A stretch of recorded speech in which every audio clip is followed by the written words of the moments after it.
Bismillahirrahmanirrahim. Alhamdulillahilladzi ja'ala ad-dunya ma'dinan lil aghyar fiha yazdahimul fujjar wal ashrar wa yabta'idu anha ibaduhul abrar. Asyhadu an la ilaha illallah wahdahu la syarika lahul wahidul qahhar. Wa asyhadu anna sayyidana Muhammadan abduhu wa rasuluhul mukhtar. Allahumma salli wa sallim wa barik ala sayyidina maulana Muhammadin akhyaril akhyar wa ala alihi wa sahbihi wa zurriyatihi wa atba'ihi ila yaumil intishar, amma ba'd. Yang kita hormati, kita muliakan para habaib dan para ulama, muhibbin, hadirin hadirat rahimakumullah. Puji syukur selalu kita haturkan kehadirat Allah Subhanahu wa taala atas limpahan taufik hidayah dan inayah sehingga kita malam ini kembali dapat berkumpul bertemu di majlis yang penuh berkah dan rahmatnya ini. Salawat dan salam selalu kita haturkan pula kepada junjungan kita Nabi besar Muhammad sallallahu alaihi wasallam dan seluruh keluarga, para sahabat, zurriyat dan pengikut beliau ila yaumil qiyamah. Para muhibbin rahimakumullah, al-hikmatu tasi'atu wal ishrun ba'da al-mi'ati tsaniyah min al-hikamil ataiyah. Qala al-imam Ahmad ibnu Athaillah As-Sakandari rahimahullah, nafa'ana bi'ulumihi wa asrari. Hikmah yang ke-229 dari Al-Hikam, berkata Imam Ahmad ibnu Athaillah As-Sakandari rahimahullah, nafa'ana bi'ulumihi wa asrari. Innama ja'alaha mahallan lil aghyar wa ma'dinan li wujudil aqdar tazhidan laka fiha. Hanya saja dia jadikan dunia itu tempat bagi aghyar dan tempat bagi adanya segala macam kekeruhan-kekeruhan untuk menzuhudkan engkau pada dunia itu. Itulah terjemah hikmah yang ke-229 ini. Innama ja'alallahu ta'ala hadhihi dunya mahallan lil amrad wal balaya wal ahzan wal fitan liyuzahhidaka fiha. Hanya saja Allah Subhanahu wa ta'ala menjadikan ini dunia tempat bagi segala macam penyakit. Segala macam penyakit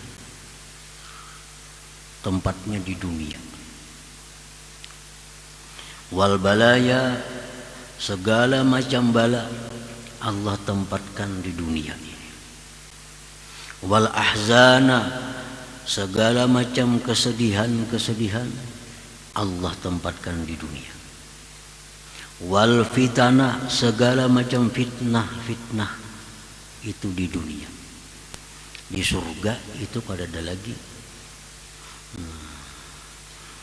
Jadi hanya di dunia adanya penyakit, adanya bala, adanya sedih, duka cita, adanya fitnah-fitnah, itu hanya di dunia ini. Nah, kenapa Allah kumpulkan yang demikian itu di dalam dunia ini? Agar ia zuhudkan engkau pada dunia, agar Allah jauhkan hati engkau daripada dunia itu. Itu maksudnya. Nah, fala tuhibbuha, maka engkau tidak mencintai dunia itu. Mencintai dunia berarti mencintai tempatnya penyakit, tempatnya segala bala, tempatnya duka cita dan sebagainya tadi. Wala targhabu fiha, dan tidak gemar engkau pada dunia itu. wala tarkanu ilaiha, dan tidak condong kepada dunia itu, wala tata'allaqu biha, dan tidak bergantung hati engkau dengan dunia itu.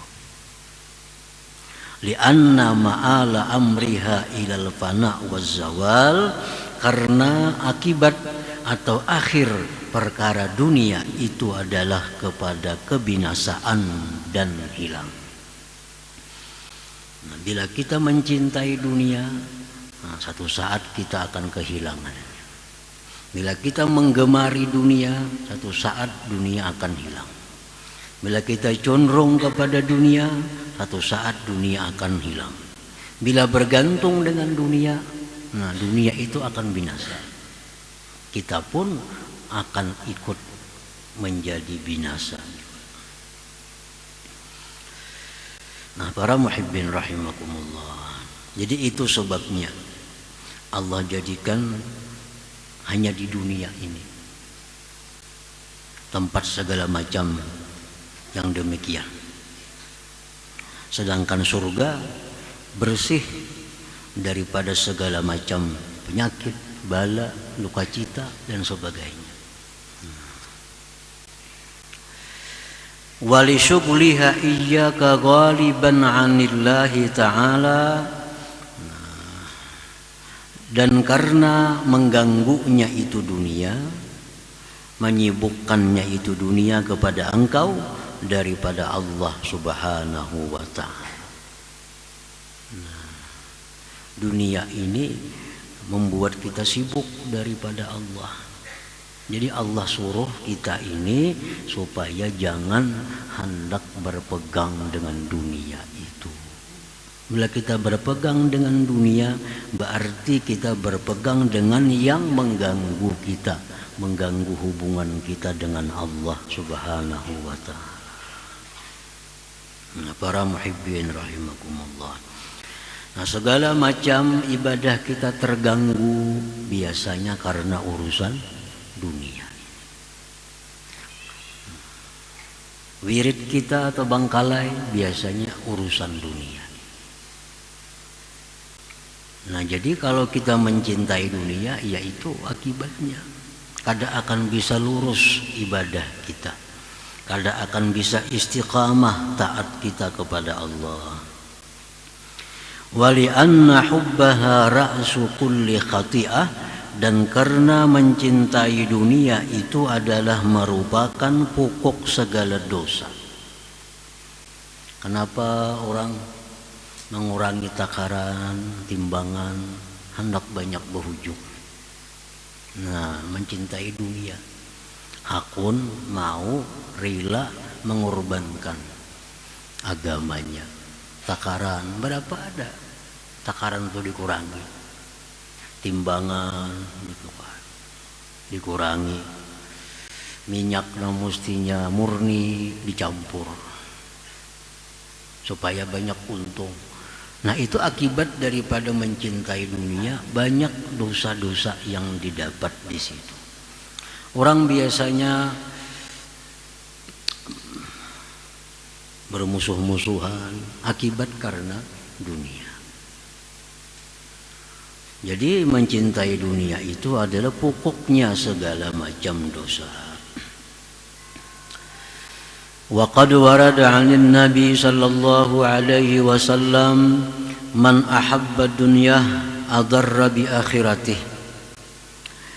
Sungguh mendatang dari Nabi sallallahu alaihi wasallam, barang siapa yang mencintai dunianya maka akan memudaratkan akhiratnya.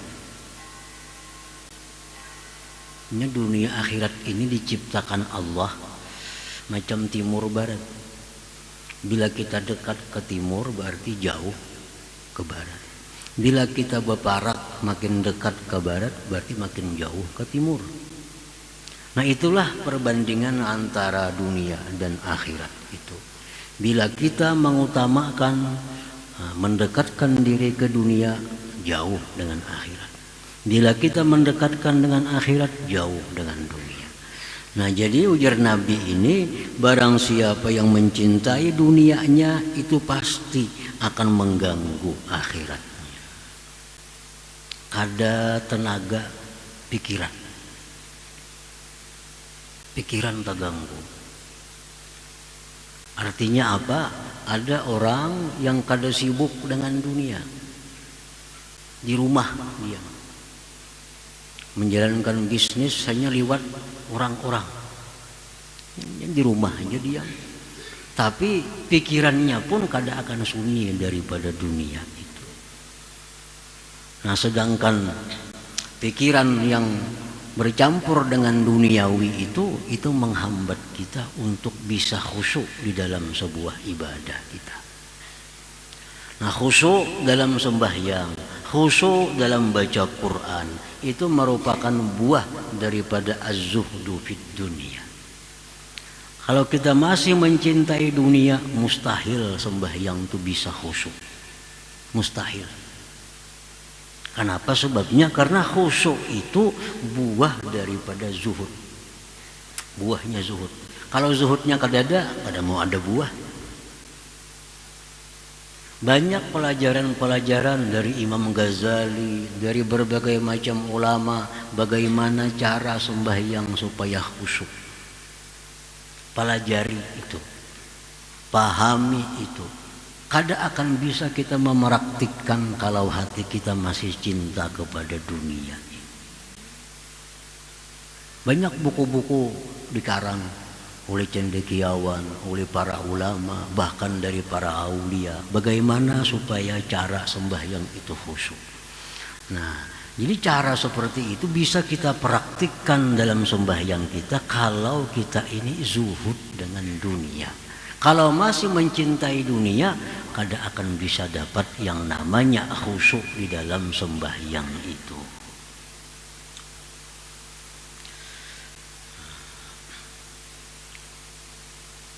Wa warada aidan la ta'tiyannakum ba'di dunya ta'kulu imanakum kama ta'kulun narul hatab. Mendatang pula sabda Nabi, sungguh akan datang kepada kalian sesudah aku nanti dunia yang memakan iman kamu sebagaimana memakannya api akan kayu bakar. Jadi dunia ini jar Nabi ada kena masanya memakan iman seperti memakannya api lawan kayu bakar. Nah, maksud Nabi itu apa? Orang kada akan dapat dari dunia kecuali mengorbankan iman. Ada kena masa kita kada boleh duit bila kada berdusta, kada mau sugih bila kada riba,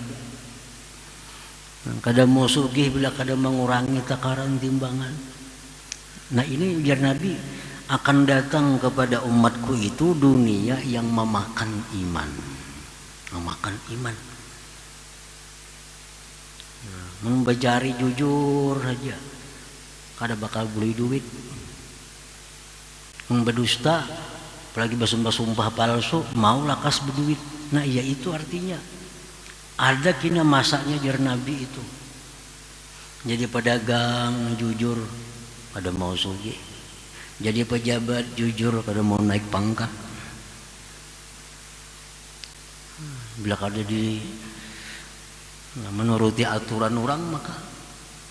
Nah, Nabi sudah madahkan 1400 tahun yang lalu sudah dibaca oleh Nabi. Akan datang masa di mana dunia itu memakan iman kalian sebagaimana memakannya api akan kayu bakar. Nah, para muhibbin rahimakumullah. Qala ba'dhum, berkata sebahagian ulama, taraktud dunya likasrati anaiha wa qillati ghanaiha wa khissati syurakaiha wa sur'ati fanaiha.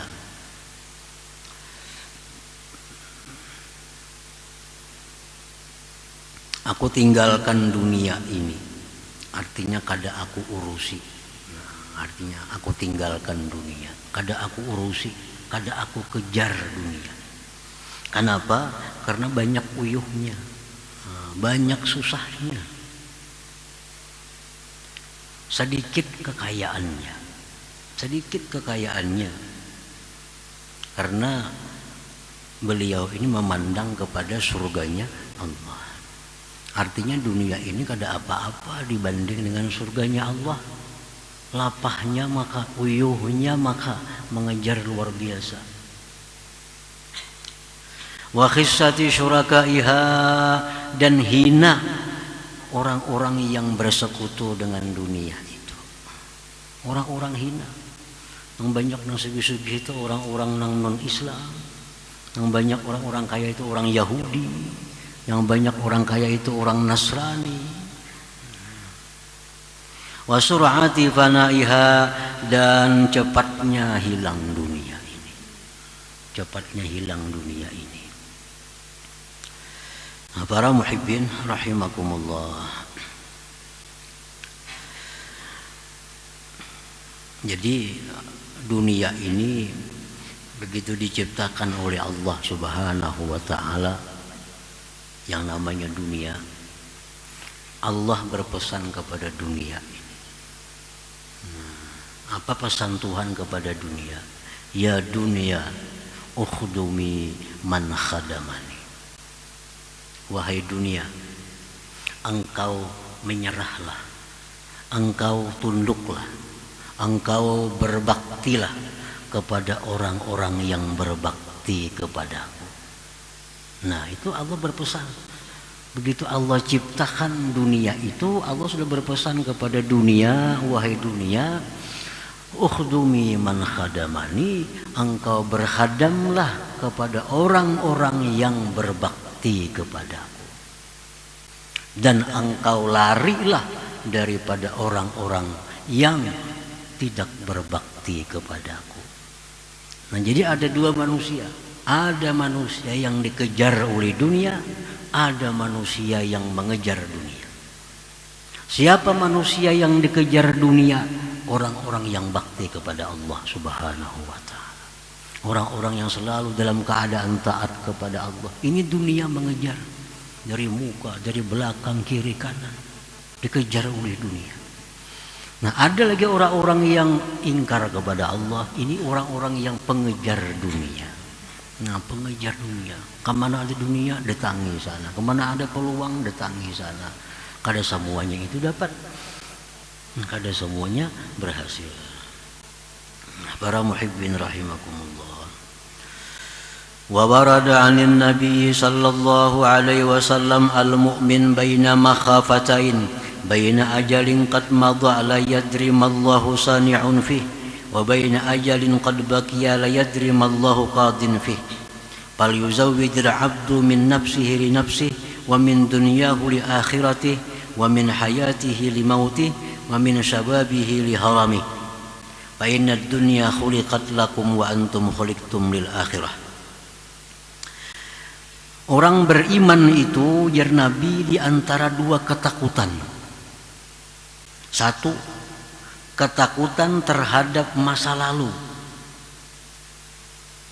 Apa takutnya? Apakah amal ibadahku diterima Allah? Apakah dosa-dosaku itu diampuni Allah? Kan kita kada tahu nih. Kada tahu. Nah, orang beriman takut terhadap perkara yang masa lalunya. Apakah amal ibadah diterima Allah? Dosa diampuni Allah? Dan antara masa yang tersisa, dia tidak tahu apa yang Allah putuskan terhadap dirinya. Apakah dia ini termasuk orang-orang yang beruntung atau orang-orang yang merugi? Itu pun kada tahu juga. Kada tahu juga kita.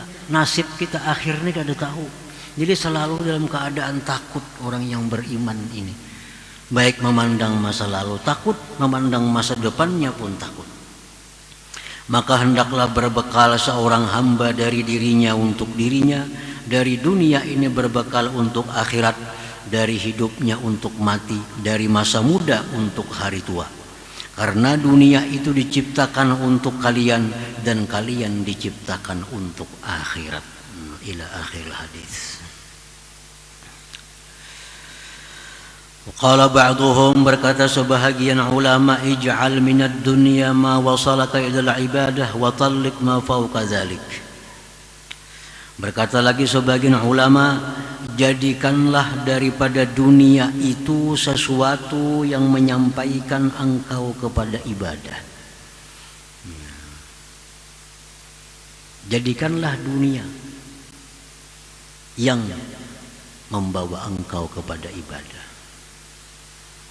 dan jauhi dunia yang tidak membawa engkau kepada ibadah. Para muhibbin rahimakumullah, tidak ada pun satu ayat dalam Al-Quran, satu hadis daripada hadis-hadis Rasulullah SAW yang melarang kita ini untuk jadi orang kaya. Itu kada ada. Andai kata Allah melarang orang jadi kaya, pertama yang dilarang Allah Nabi Sulaiman. Nabi Sulaiman orang yang paling kaya. Tidak ada satu ayat pun dalam Al-Quran yang melarang seseorang memegang satu kekuasaan.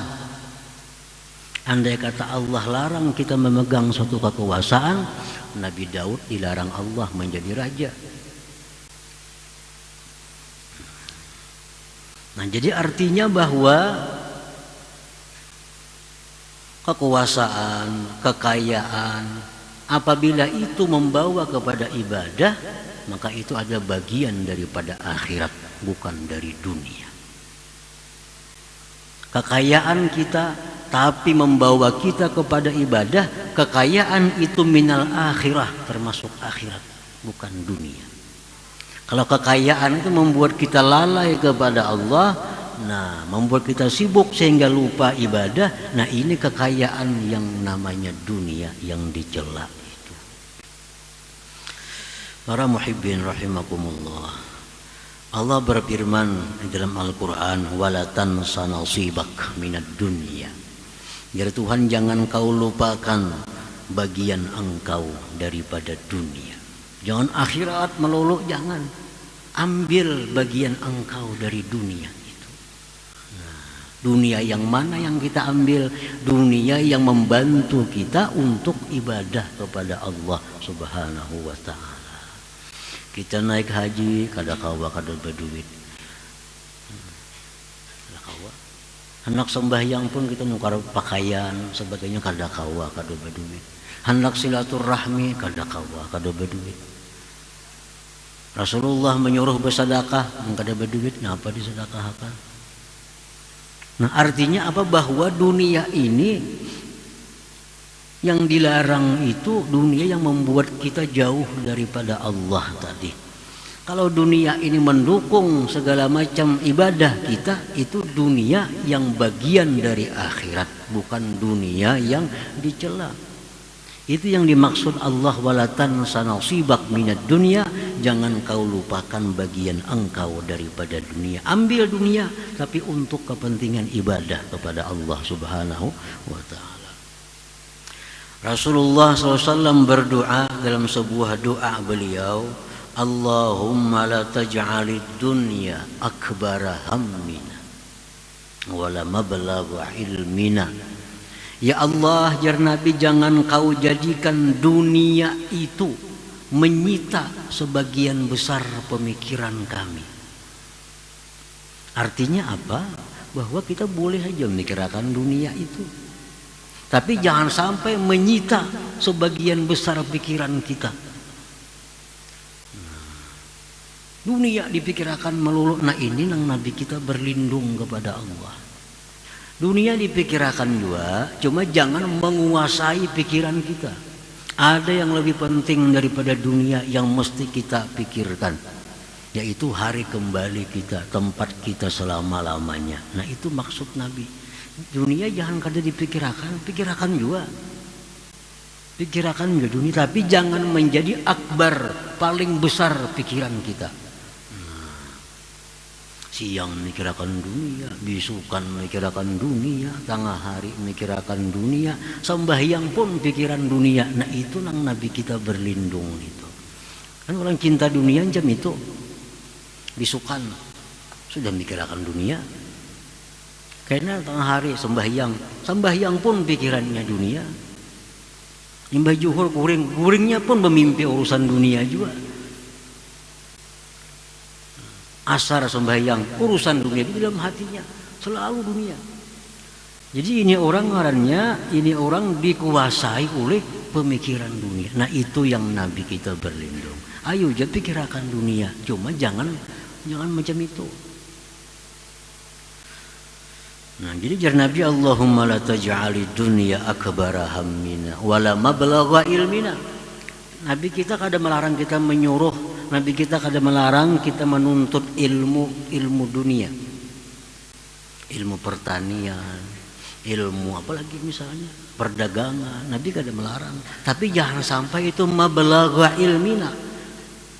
Jangan sampai itu melulu yang kita kaji, urusan dunia melulu. Urusan akhirat sedikit dikaji. Nah itu yang jangan. Kaji urusan dunia, berdagang kayak apa supaya bagus, bertanam kayak apa supaya bagus, bertani kayak apa supaya. Kaji itu kalau jadi masalah, tapi jangan sampai urusan dunia ini yang utama kita kaji tanpa mengaji masalah kembali kita ke akhirat.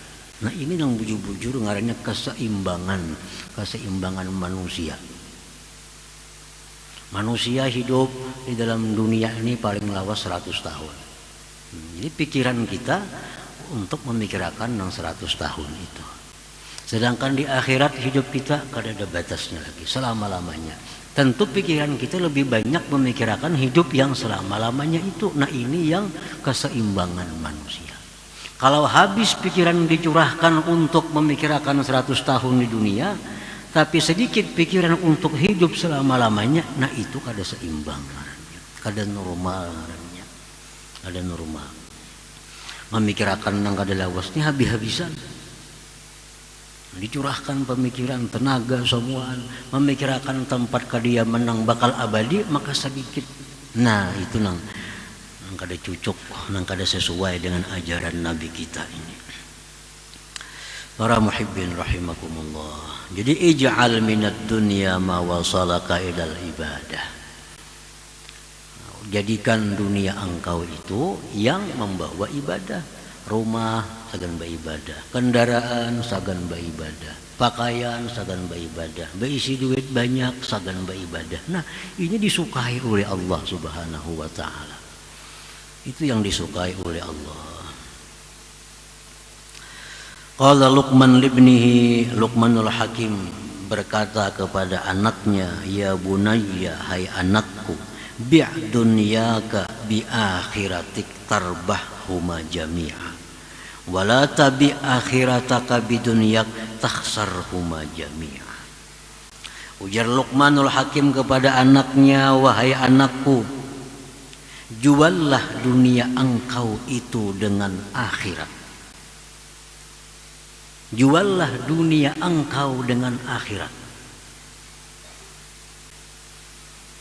Tenaga kita ini dunia, jual dengan akhirat. Duit kita jual dengan akhirat. Gunakan untuk yang berpahala, artinya tarbahhuma, niscaya engkau dapat untung dunia dan akhirat. Dapat untung kedua-duanya. Kita gunakan diri kita untuk ibadah kepada Allah, kita akan dapat dunia akhirat. Kita gunakan duit kita untuk ibadah, dapat untung dunia akhirat. Itu hadis sudah menjamin Rasulullah sadaq mana qasamalun min sadaqah.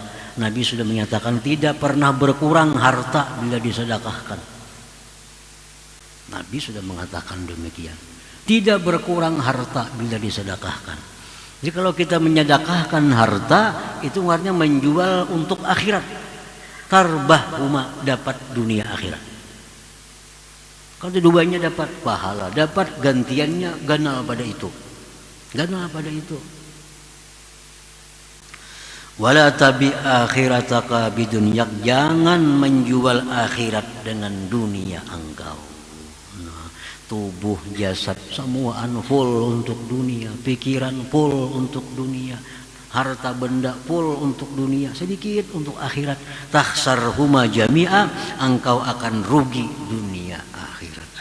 Kada untung dunia akhiratnya. Takhsarhuma. Nah, jadi banyak hadis-hadis Rasulullah, perkataan para aulia yang mengajarkan kepada kita tentang bagaimana kita yang benar menyikapi dunia ini. Nah, bagaimana yang sebenarnya dalam hal menyikapi dunia ini. Dunia kita ambil, dunia kita pakai selama dunia ini menggiring kita ke surganya Allah. Dunia kita tinggalkan, dunia jangan diurus bila membawa kita maksiat, membawa kita lupa ibadah, lupa wirid, lupa pengajian. Itu dunia yang mencelakakan kita, yang merugikan kita dunia akhirat. Nah, kemudian hikmah yang ke-230 insyaallah hadratin Nabi sallallahu alaihi wasallam al-Fatihah. Iyyaka na'budu wa iyyaka nasta'in ihdinas siratal mustaqim. يا الله بها يا الله بها يا الله بحسن الخاتمة يا الله بها يا الله بها يا الله حسن الخاتمة يا الله بها يا الله بها يا الله حسن الخاتمة يا أيها الرجل منه شفاعة صلوا عليه سلموا تسليما اللهم صل وسلم